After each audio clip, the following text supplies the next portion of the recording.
क्या आपको लगता है कि ब्रह्मांड में मौजूद किसी भी खगोलीय पिंड को, चाहे वो कोई तारा हो, चाहे वो कोई ग्रह हो, इनको अपनी जगह से किसी टेक्नोलॉजी के माध्यम से हटाया जा सकता है, हिलाया जा सकता है?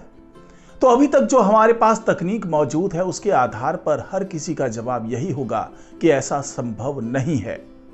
लेकिन वैज्ञानिकों का एक शोध, एक रिसर्च, उसने एक चौंकाने वाला खुलासा किया है।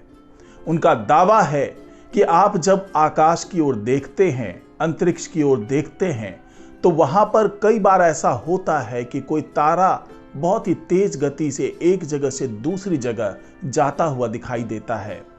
तो वैज्ञानिकों का दावा है कि ये जो तारे हैं वो अपनी मर्जी से नहीं खिसक रहे हैं, बल्कि उसको एक बहुत ही इंटेलिजेंट एलियन सभ्यता घुमा रही है, अपनी जगह से हिला रही है। जी हां, वैज्ञानिकों का यही दावा है कि एलियंस जो बहुत ही उन्नत तकनीक डेवलप कर चुके हैं, वो ऐसा कर पाने में सक्षम हैं और ऐसा वो कर भी रहे हैं। तो आखिरकार इस पूरी घटना के पीछे वैज्ञानिकों के तर्क क्या हैं और कैसे वो इस नतीजे पर पहुंचे और इसका परिणाम क्या होगा, ये तमाम जानकारी आपको इस वीडियो में मिलने वाली है। तो इस वीडियो को आखिर तक जरूर देखिएगा। नमस्कार, मैं हूं डॉक्टर सुरजीत सिंह और आप देख रहे हैं माना मिस्ट्री। अगर आपने इस चैनल को सब्सक्राइब नहीं किया है तो सब्सक्राइब कर लीजिए, और अगर आपको ये वीडियो अच्छा लगे तो इसको लाइक कीजिए, शेयर कीजिए और कमेंट जरूर कीजिए। तो ये सुनने में बहुत अजीब लगता है कि कोई एलियन सभ्यता जो भले बहुत उन्नत हो चुकी हो, वो पूरे सिस्टम को, कहें तो वो अपने सौरमंडल को, जिसमें कोई तारा है, कोई ग्रह है, उसको अपनी मर्जी के मुताबिक एक जगह से दूसरी जगह ले जाने में सक्षम है। लेकिन वैज्ञानिकों का दावा तो यही है कि ऐसा हो रहा है। दावा यह है कि अंतरिक्ष में जो तारे या ग्रह तेजी से आते जाते दिख रहे हैं, उन्हें इंटेलिजेंट एलियन सभ्यता चला रही है, यानी उनके पायलट एलियन हैं।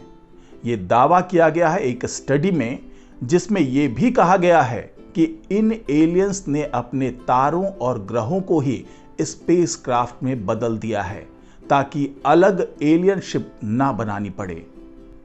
स्टडी के मुताबिक जहां जाना हो अपने ग्रह को ही लेते चलो, लेकिन इस तरह के स्टार सिस्टम कुछ ही हैं। कुछ वैज्ञानिकों का मानना है कि ये बेहद एडवांस एलियन सभ्यताएं हैं जो आकाश गंगाओं के बीच यात्रा करती हैं। इसके लिए वो अपने बाइनरी स्टार सिस्टम को ट्रेवल कराती है, यानी उनके ग्रह और उसके तारे को।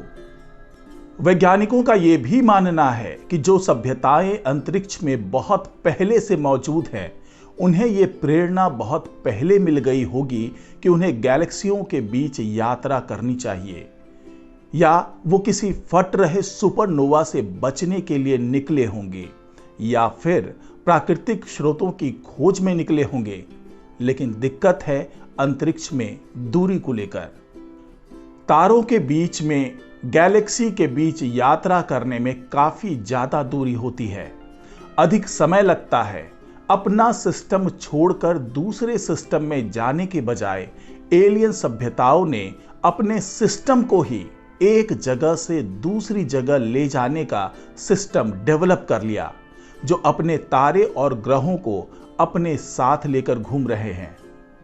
वैज्ञानिकों ने जब इस मामले की पड़ताल की, बहुत ज्यादा विश्लेषण किया, तो ये पता चला कि जो तारे हाइपर वेलोसिटी में चलते हैं, यानी बेहद तेज गति में, उन्हें जानबूझकर एलियन सभ्यताएं धकेल रही है, जिसमें किसी तरह का आर्टिफिशियल सपोर्ट नहीं है।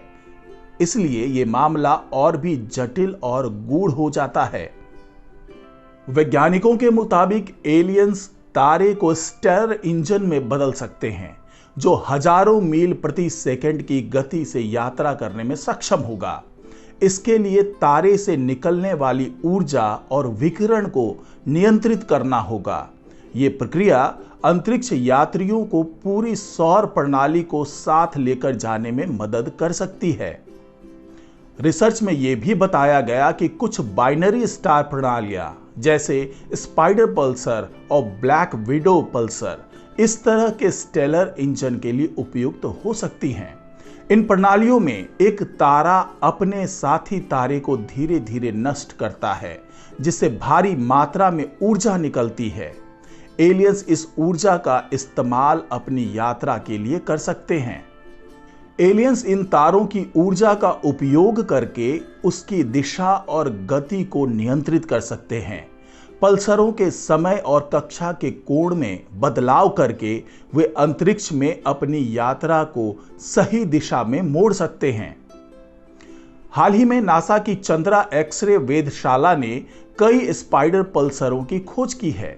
वैज्ञानिकों का मानना है कि यह सिद्धांत इतना संभावित है कि इसे और गहराई से जांचा जाना चाहिए।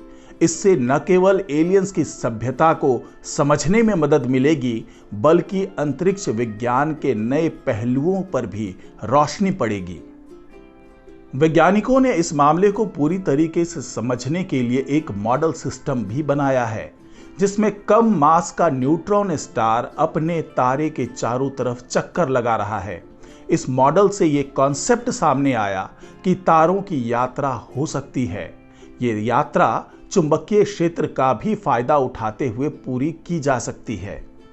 जी हाँ, ये दावा ही अपने आप में हैरान करने वाला दावा है, जो वैज्ञानिकों ने अपनी स्टडी के माध्यम से किया है कि जरूरत पड़ने पर पूरे जो सौर प्रणाली है, जो बाइनरी सिस्टम भी कह सकते हैं, जिसमें केवल एक ग्रह और एक तारा है, और अगर हम अपने सौर सिस्टम की बात करें, सौर मंडल की बात करें, तो इसमें तो 8 ग्रह हैं और एक तारा है जिसे सूरज कह रहे हैं हम लोग।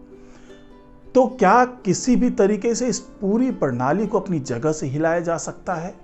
क्योंकि अभी तक जो वैज्ञानिकों का दावा है वो यही है कि जरूरत पड़ने पर बाइनरी सिस्टम को कम से कम अपनी जगह से हिलाया जा सकता है। गैलेक्सी में एक जगह से दूसरी जगह तक ये यात्रा की जा सकती है। लेकिन क्या ये एलियन सभ्यता इतनी ज्यादा उन्नत है कि यात्रा करने के दौरान अपने रास्ते में आने वाले किसी भी बाधा को दूर कर सकती है, किसी भी बाधा को हटा सकती है? क्योंकि ये सुनने में बहुत ही आसान लग रहा हो, लेकिन ये यात्रा करना अपने आप में बहुत चुनौतीपूर्ण हो सकता है। लेकिन वैज्ञानिकों का ये भी मानना है कि जब आने वाले दिनों में सूरज जब एक बहुत बड़ा आग का गोला बन जाएगा, जब वो सुपर जायंट बन जाएगा, तो उस वक्त क्या हम अपने पृथ्वी को इसकी कक्षा से हटा पाएंगे? क्या इस पृथ्वी को अपनी कक्षा से, अपने ऑर्बिट से हटाने के बाद इस पे जो मौजूद सभ्यता है, जो इस पे मौजूद जीवन है, उसको बचा पाना संभव है? क्योंकि वैज्ञानिकों ने अनुमान तो यही लगाया है कि शायद इसी तरह की कुछ बात रही होगी, कहीं सुपरनोवा विस्फोट होने की आशंका बनी रही होगी, तभी ये जो एलियंस है उसने अपने पूरे प्रणाली को, अपने तारे को और अपने ग्रह को उस जगह से हटाना उचित समझा, क्योंकि उनके सामने भी अस्तित्व को बचाने की चुनौती थी।